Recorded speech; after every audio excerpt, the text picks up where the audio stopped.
And the idea here is that it's so helpful to keep breaking yourself up from the day, because even when you have a meditation practice, let's say you meditate 15 minutes, even an hour every day, then you have that hour, but then you come back into your regular day. I know I was stuck in this for a long time, that I had my meditation practice, which I still have, because it feels good to me.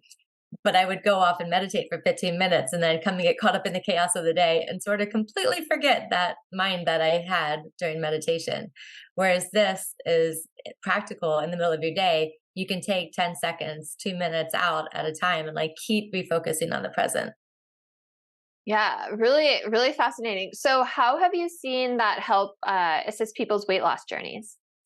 Yeah. So one of the things with weight loss journeys, and again, it's all about coming back to the mindfulness and really getting out of that negative spiral. Like there's so much shame and negativity around people that want to lose weight and that they put weight on and things like that. And so just really getting them back into the mindfulness piece of it.